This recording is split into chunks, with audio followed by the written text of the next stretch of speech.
Bienvenidos a Radio Global Coach en PNL, a nuestro espacio Entrevistas Inspiradoras, un lugar donde encontrarás las mejores entrevistas realizadas a los profesionales de los que podemos aprender e inspirarnos. Hola, estamos aquí reunidos para tener el privilegio de conocer a una compañera. Yo hace mucho que la conocí gracias a LinkedIn y lleva mucho trabajando para las mujeres, para que tengan visibilidad, sonoridad y sobre todo que pueda reflejarse y se puedan ayudar entre todas ellas. Me ha llamado muchísimo la atención toda su trayectoria. Me gustaría que vosotras pudierais conocerla y ver las cualidades que tiene y todo lo que está ayudando y podéis también en un momento dado colaborar con ella. Dijuli Chouro. Hola, encantada. Hola, gracias Maribel por esta entrevista, este espacio que me permite dar a conocer la gran labor que realizo acá en Venezuela y no solo, sino también a nivel internacional. Gracias por esta entrevista inspiradora que espero que inspire a las demás personas a proseguir con sororidad en nuestra visión. Bueno, yo te querría hacer muchas preguntas, pero lo que me gustaría es que todas las personas que nos están escuchando vean y comprueben que cada una de ellas puede mejorar y puede colaborar en los proyectos que estás haciendo. Han ido avanzando mucho. Tengo que decirlos a todas vosotras que es abogada internacionalista en políticas públicas y justicia de género. Pero cuando hablamos de la justicia de género, lo que más me llama la atención a mí, de ti, Dijuli, es que haces prevención, haces atención y haces mantenimiento. Y creo que esa es la manera de trabajar. Si realmente se le da la visibilidad correcta, se le enseña a una mujer a hablar, a perder el miedo, a poder compartir, realmente puede mejorar su vida, no solo actual, sino en el futuro. Pero también tiene que ver mucho con la educación de nuestros jóvenes. Va todo ligado. Eso es lo que llevas difundiendo todo este tiempo a través de artículos y en las redes sociales para que realmente las mujeres tengan la capacidad no solo de hablar, sino de expresarse y, para mí, lo más importante, aprender a quererse y valorarse. Eres la presidenta de la Fundación Vida Jurídica. Me gustaría que me explicaras un poco cómo nace la idea, ¿cómo llegas a este proyecto de esta magnitud? Bueno, fíjate, yo vengo trabajando desde hace 24 años con los derechos humanos. Todo empezó, vamos a decir así, este movimiento en Europa, en Italia específicamente, al cual me di cuenta que había mucho trabajo por hacer por los derechos humanos de las mujeres. Luego regreso a Venezuela por otros compromisos, porque yo vivía allá en Italia, por muchos años estuve allá. Luego regreso a Venezuela por otros compromisos y bueno, y aquí me he quedado, que es mi país, donde nací, ¿no? Observando todas estas incidencias violatorias que continuamos a seguir viendo y aumentando lo que es la violencia, vamos a decir así, familiar o intrafamiliar o doméstica, como se puede indicar en otros países, he visto que hay un crecimiento en materia de violencia contra las mujeres. De hecho, mi enfoque en la parte como la abogacía fue primordialmente para poder avanzar en algunos, vamos a decir así, especializaciones o en otros desarrollos en materia profesional, que yo pudiese formar parte de esta prevención. De hecho, me hice especialista en políticas públicas y justicia de género, teniendo también otros tipos de certificaciones a nivel internacional como defensora de los derechos humanos. Pero no obstante a eso, me hice docente y bueno, y que presido esta fundación, la Fundación Vida Jurídica, desde hace más de 8 años, legalmente constituida. ¿Por qué digo legalmente constituida? Porque antes hacía un trabajo y estaba en otras organizaciones, ayudaba a todo el mundo, hasta que como abogada, como defensora, como activista dije no.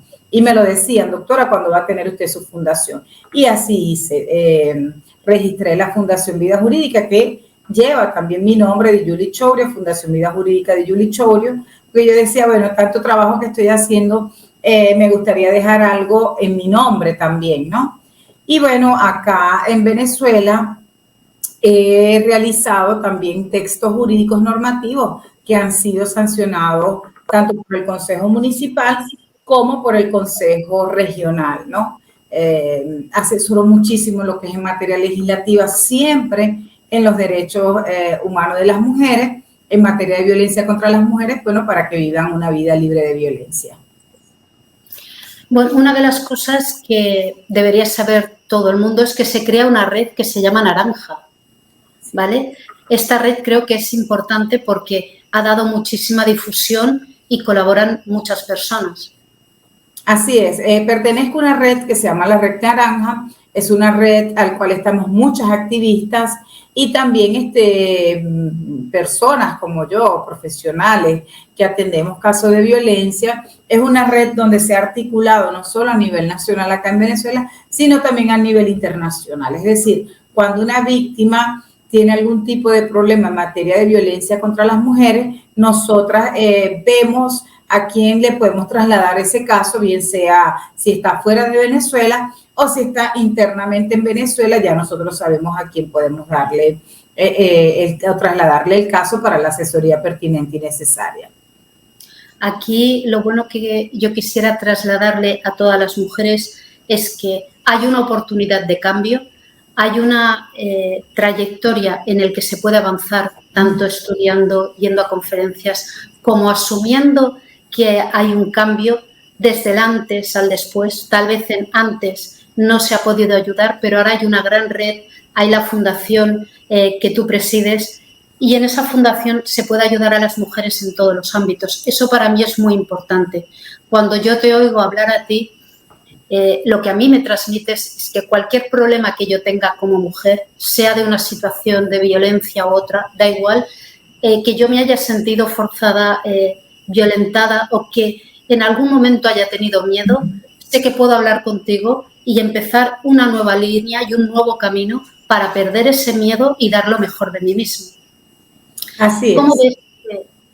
¿Cómo crees que han evolucionado los derechos de la mujer en Venezuela estos últimos años? Fíjate, Venezuela en estos momentos, desde el 2000, vamos a decir así, desde el 1998, se está legislando para las mujeres, es decir, para prevenir la violencia intrafamiliar, que fue lo que empezó más o menos a visualizarse, pero nos dimos cuenta que había mucho más que esas violencias intramuros, es decir, lo que estaba sucediendo del lado doméstico. Y bueno, y hasta ahora han habido ya 3 procesos de reforma legislativa donde tenemos un enfoque bastante amplio. De hecho, Venezuela es uno de los países en Latinoamérica hasta con más tribunales en materia de violencia contra las mujeres, tiene tribunales especializados y no solo eso, tenemos más de 106 tribunales especializados en la materia, más 98 fiscalías en materia de violencia contra las mujeres, 3 de ellas son de femicidios que se ocupan únicamente de los femicidios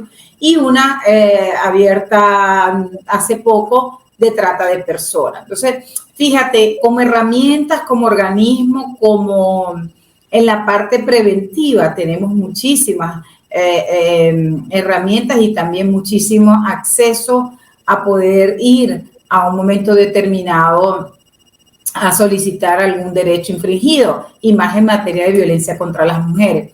Quizás donde están algunas fallas es, por supuesto, en la formación con perspectiva de género de las mujeres. ¿Por qué digo esto?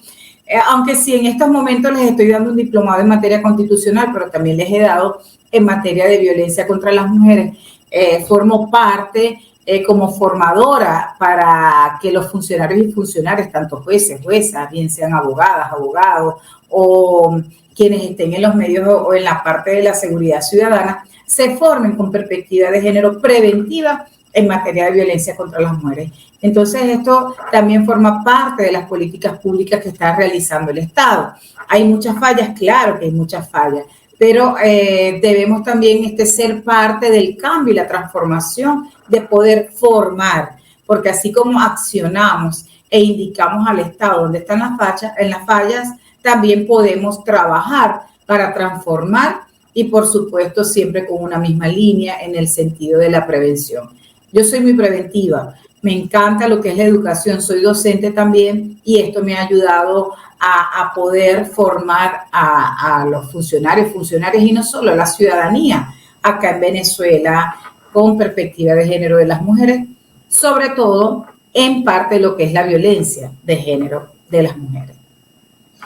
Yo creo que es fundamental la parte de enseñar, de aplicar, de que la gente sea consciente de cuál es el problema, porque una vez que lo estudias y lo ves, lo puedes trasladar a tu casa, a tu hogar y lo empiezas a poner en práctica. Entonces no hay mejor manera que la que estás realizando y en que estás invirtiendo el tiempo. Una de las curiosidades que tengo, o cómo lo ves tú, la violencia realmente luchamos contra ella, pero parece que aumente. Y también hay algo significativo.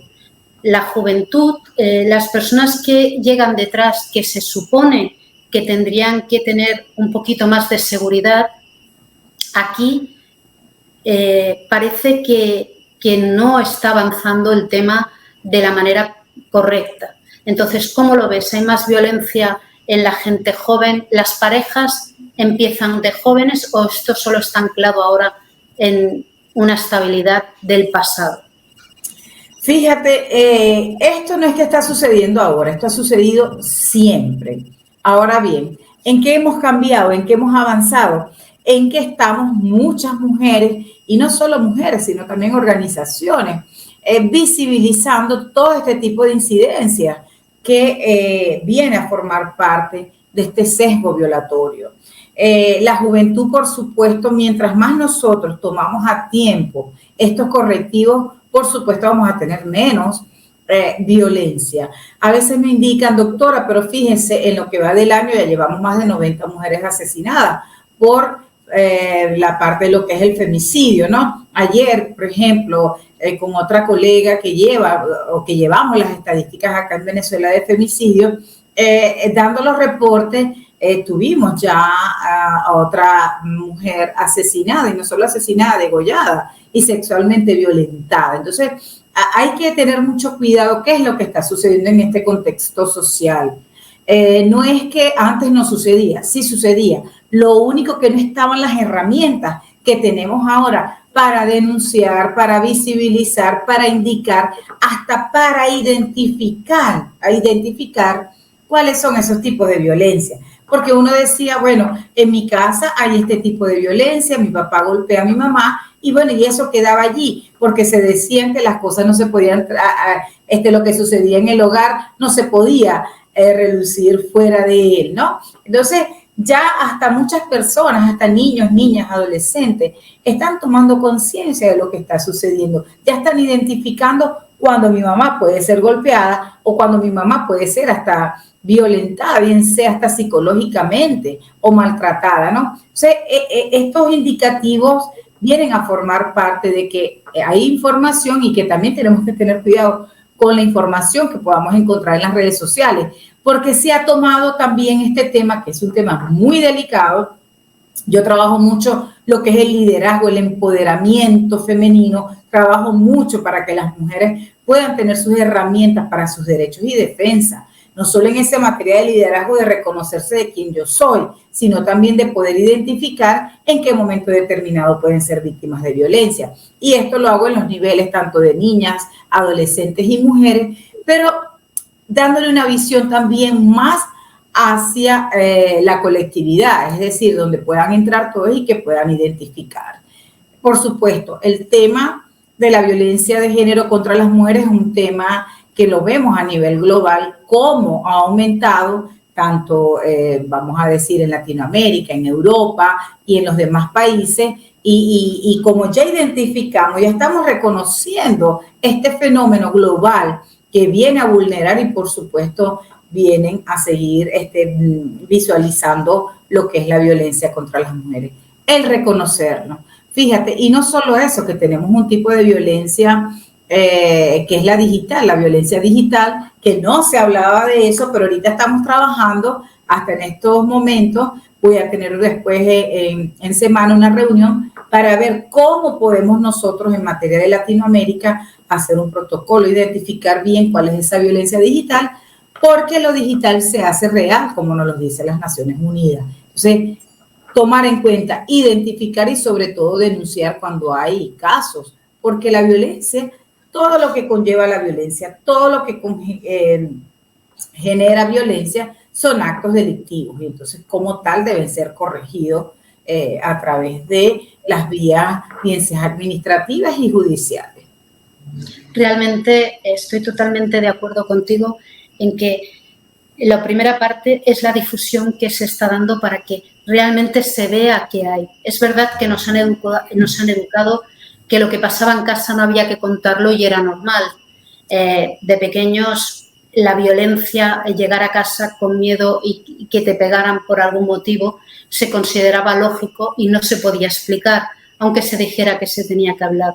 Que lo empiecen a identificar desde pequeños los niños va a ayudar a que ellos sean conscientes de que no se debe hacer y sobre todo que se empiece a cambiar la mentalidad de la sociedad que viene, que eso es lo que nos favorecerá también para que esas mujeres que han estado violentadas no se sientan culpables. Porque aquí el tema de la culpabilidad, el tema de señalarlas y el tema de que parece que realmente lleven una lacra es de lo que se tienen que desprender.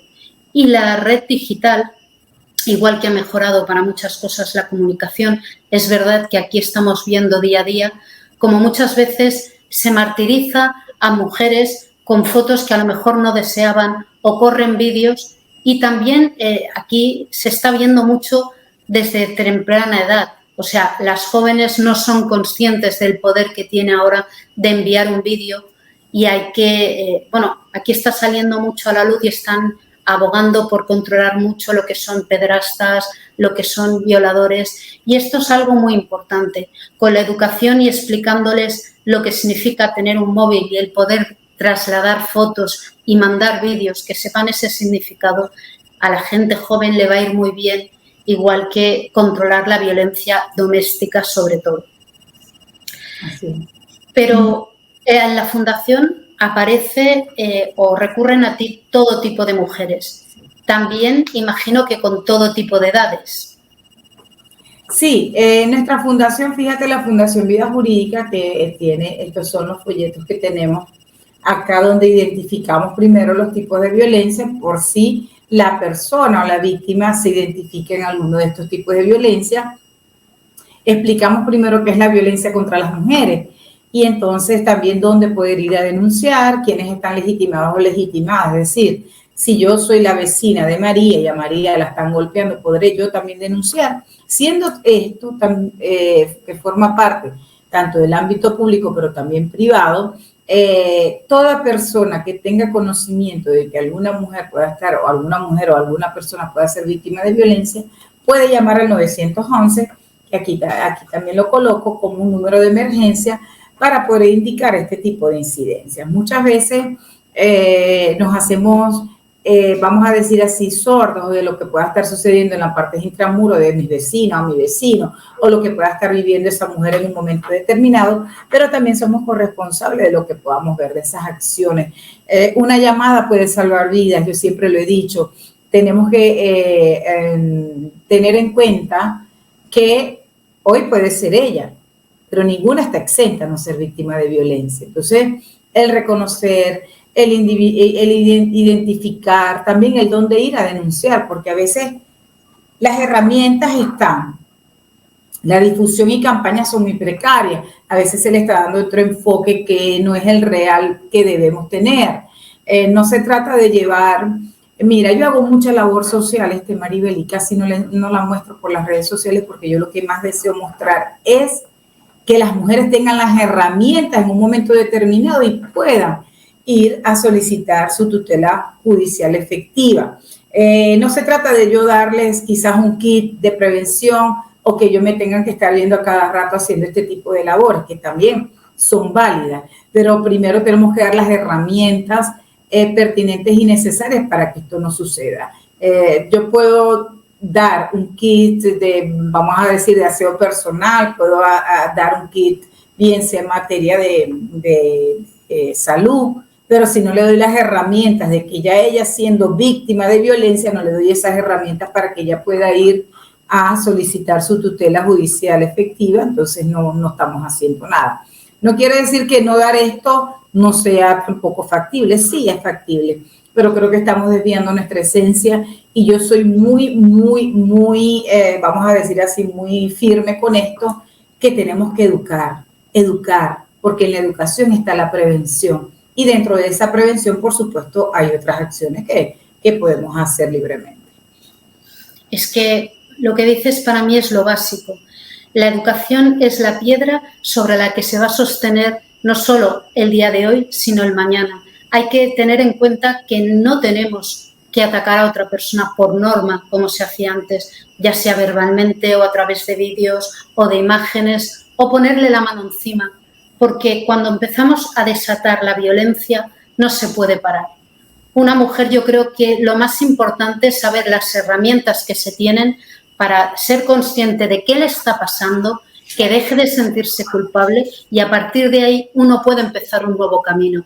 Y ese camino es el que te va a ayudar a realmente conectar con otras personas y tener más amplitud de miras. También poderte hacer mejor y de mejor manera a cargo de tu familia porque ven que tú estás luchando y que has superado algo. No es una marca que tú llevas, es algo que te ha pasado y sobre todo darles una esperanza. Y para eso la educación yo considero que es básica. Yo te sigo la divulgación, creo que es muy importante cómo lo haces porque se ve claramente. Muchas veces se habla de violencia, pero si no te explican qué es la violencia o dónde empieza, es como que nos suena siempre algo normal si está ya incrustado dentro de la vida de la persona. Si lo lee y lo entiende, verá que aquello ya no es normal y lo empezará a poner en práctica. Así es, y por eso es que en el folleto de la Fundación Vida Jurídica, la primera cosa que van a encontrar es qué es la violencia contra las mujeres. Porque fíjate, Maribel, no siempre entendemos que somos víctimas de violencia. Y entonces hay una aceptación, hay una sumisión, porque bueno, yo creo que soy merecedora, en efecto, me merezco que me haya golpeado porque no estaba esto a tiempo como él lo quería, o bueno, o porque fui yo la que de repente dije una palabra que no era. Entonces, ¿cuándo identificamos qué es la violencia de género contra las mujeres, adolescentes, niñas o contra cualquier persona? Porque fíjate, la violencia no es más que aquel acto coactivo que se genera entre uno que la recibe y otro que la da. Sujeto pasivo y sujeto activo, ¿ok?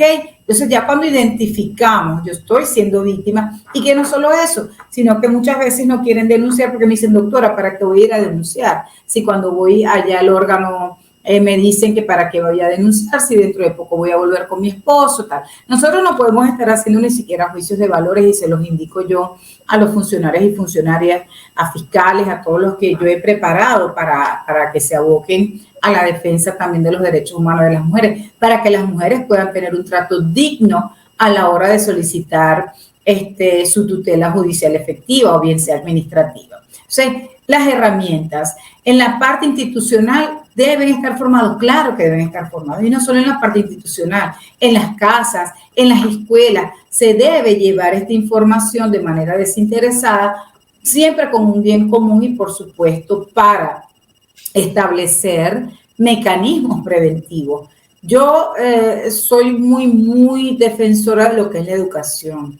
De hecho, sin ella no podemos avanzar. No podemos mitigar las incidencias violatorias si no tenemos esa visión preventiva.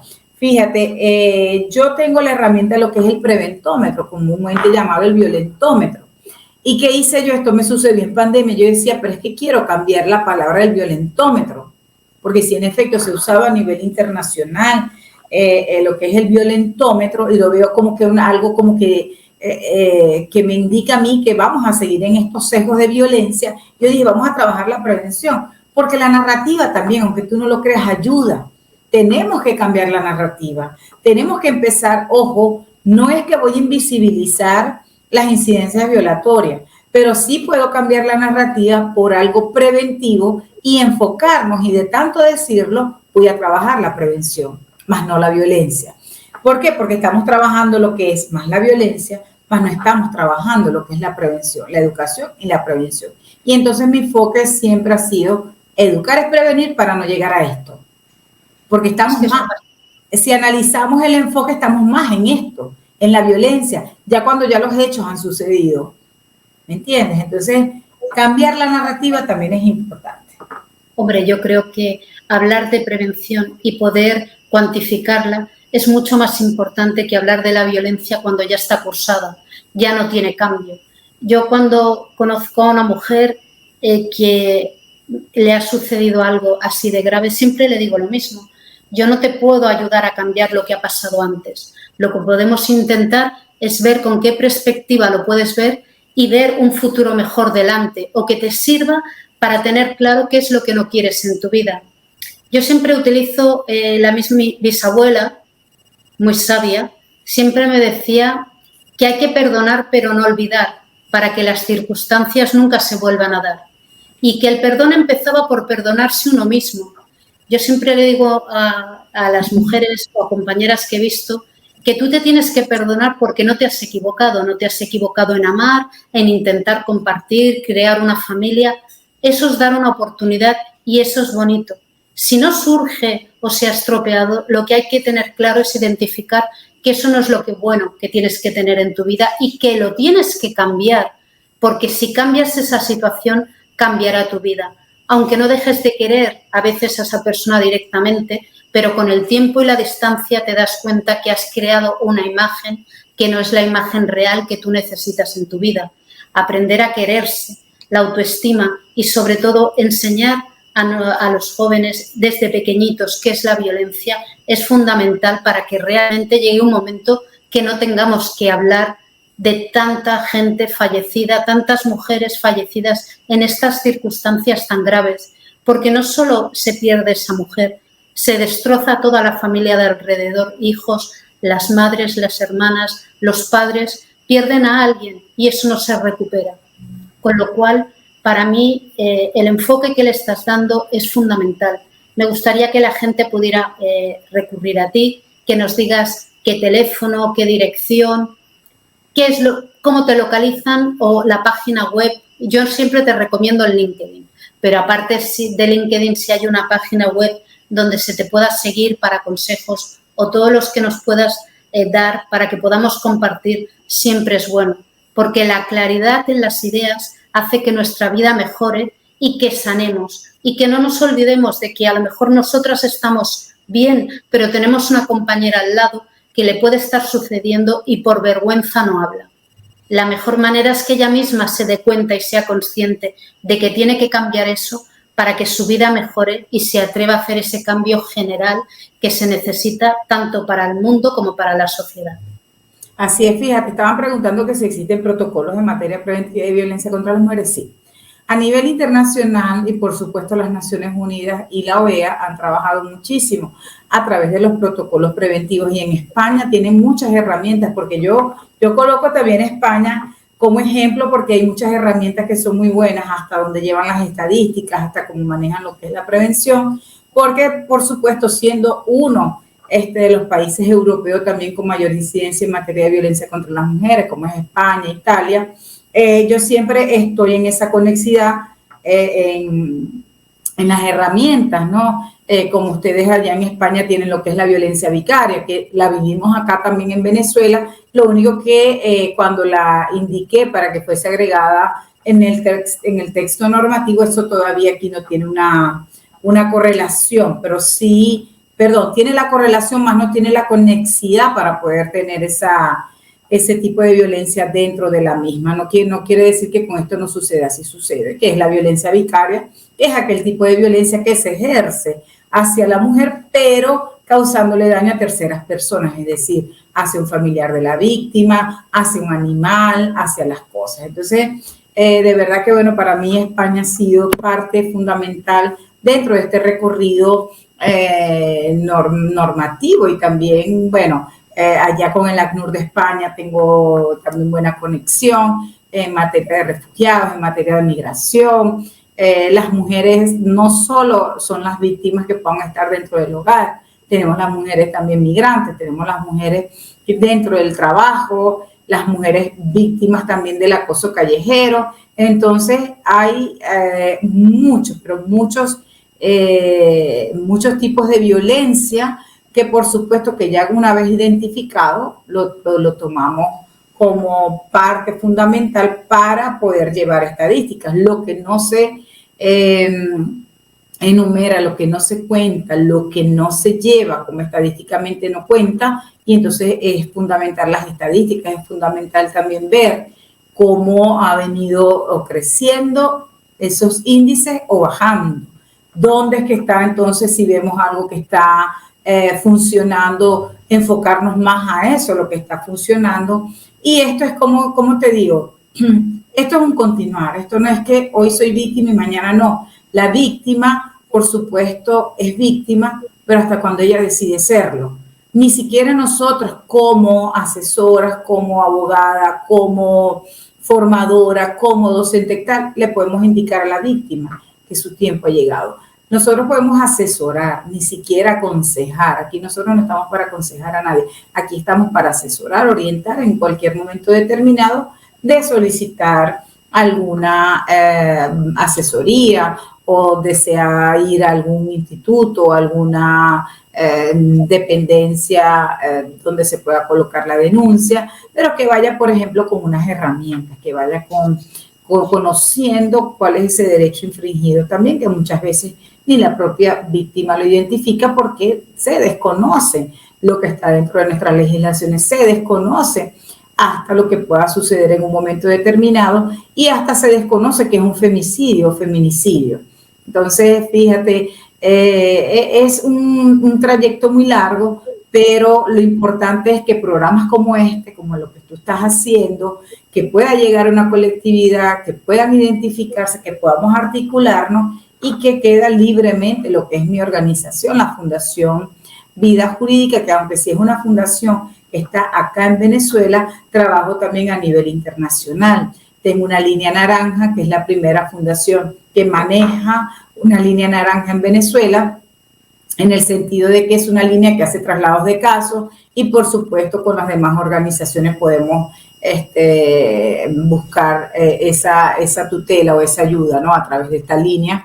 También es una línea pero muy privada en el sentido de que lo que envía la víctima, lo que puede enviar la persona, queda allí registrado, por supuesto eso es para mí haber, y no hay ningún tipo de difusión. En mi organización no van a ver nunca a una mujer golpeada, no van a ver nunca una fotografía indicando que sucedió esto y esto, porque también hay que respetar que existe un debido proceso y que se encarguen los tribunales y quienes son ellos por supuesto, a visibilizar este tipo de incidencia, aunque nuestra legislación está lo que es la protección a la víctima, de no revictimizarla, es decir, ya yo sacándola otra vez públicamente, indicando lo que le sucedió, que la violaron de un cierto modo, esa persona también tiene familiares, tiene conocidos, entonces mi fundación lo que hace es proteger a la víctima y por supuesto trabajar de una manera más adentro y que se busque la solución, ¿no?